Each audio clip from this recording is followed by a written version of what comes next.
Please welcome back to The Late Show, Hillary Rodham Clinton.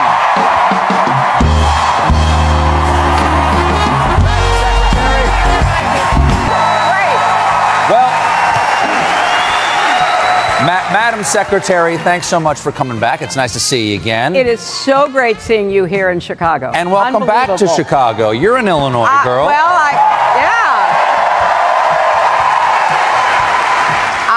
I was born in Chicago. I was raised in Park Ridge. I graduated from Maine High School South after going to Maine East for a bunch of years, and still have a huge number of friends. Still would never ever put ketchup on a hot dog. I have all of my Chicago experiences, you know? There you go. Okay, just came from the first night of the DNC here in 24. How did it feel to be back up on that stage? Because it looked like it felt pretty good. It felt so good because, I mean, the whole atmosphere was incredible. It was electrifying, and I would say it's the second best audience in Chicago tonight.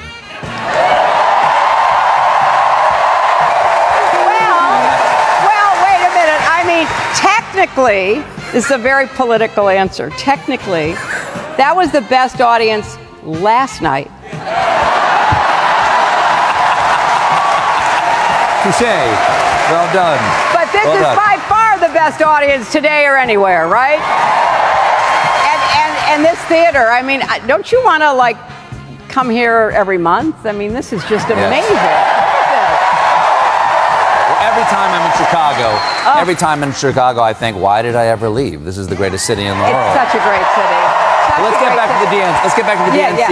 Yeah. The last time you stood before that crowd was in 2016 when you accepted the nomination. Right. Here we are right there. There you are. Oh, my There's gosh. that night we all remember well. Back in the day. You made history. Yeah. 8 years later, what sticks with you about that night? About the 2016 night, yeah. You know, in many ways, it was so overwhelming to be there, to be on that stage, to accept that nomination.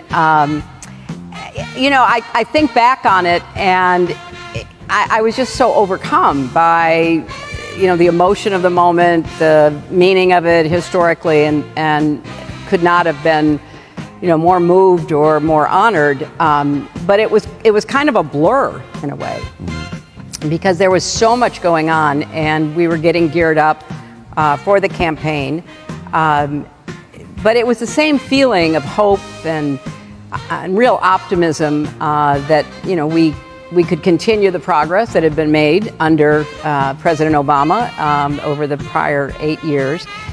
So it was just an overwhelming moment for me. Well, tonight you gave tonight a powerful was very speech. different. You gave a powerful speech tonight, and I'm curious. You touched on many things, but if there's one thing you want people to take from the speech tonight, what would it be? That, you know, I really know Kamala Harris's heart, her integrity. I think she has the character, experience, and vision to be our president, and I hope the American people agree. I mean, that's really what my argument is. Tonight, President Biden gave a quite moving speech. Yes, he did. And passed the torch selflessly and patriotically to Kamala Harris. You've seen a lot in politics. Mm-hmm. You've been around the block, lady, and you've seen a lot of shocking things. Did this surprise even you, this turn of events over the last month? Yes and no. I mean... That's a very political answer. No, it was. Yeah, I kind of, you know, live in the world of yes and no, because yes, it was shocking for any leader to voluntarily give up power. But I thought that was one of the most selfless acts of patriotism I'd ever seen, that the president was ready and willing to do that. And you know, as you could see from the speech tonight, he got so much done. You know, I said in my speech that, you know, he returned decency and dignity and competence to the White House. And he got an enormous amount of legislation through, the relationships with our allies around the world. I mean, you look at his record, it was pretty remarkable, and it will go down in history as a great achievement. And for him to, decide, okay, it's time for me to pass the torch and to let my vice president go forward, I was so touched by that. I've known the president a long time. I've served with him. I was a colleague of his in the Senate. I was Secretary of State when he was vice president in the Obama administration. And what he said, and I think you had this clip, Stephen, from the song that he and his family like so much. He really has given his best. He gave his best to his family under the most excruciating, painful circumstances. He gave his best to the state of Delaware that he represented for so many years, and he's given his best to our country. That may seem a little old-fashioned to some people. I think it is in the highest, standard of service and leadership that our country has to offer. And I'm so proud of him. And I thought tonight was a great moment. I agree. I think that and disagreeing with the Supreme Court over immunity is one of the most patriotic things he could have done. 100%.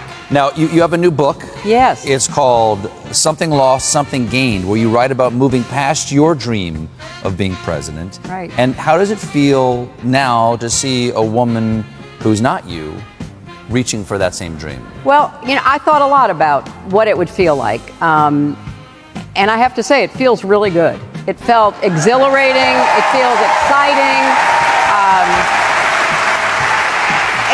Maybe because I've known Kamala and have a lot of confidence in her and what she's capable of doing. I think I know how hard the job is and have concluded she is more than ready to take it on. But when the president decided to step aside and then quickly endorsed his vice president, my husband and I quickly endorsed her as well because we thought it was the right thing to do. And we thought that she deserved it and she'd earned it. So look, it is something lost, something gained. And, I'll be back actually in this theater on October 13th to talk about the book. So I'm very much, looking forward to that. We're live, so we've got to go here for a second. But before we go, have you spoken to Joe Biden since he has stepped aside? Yes, several times. And in fact, tonight, both Bill and I spent time with him and Jill. Is he mad at people who made jokes about the debate? He did not mention your name. Secretary Clinton, thanks so much for being here. The book is Something Lost,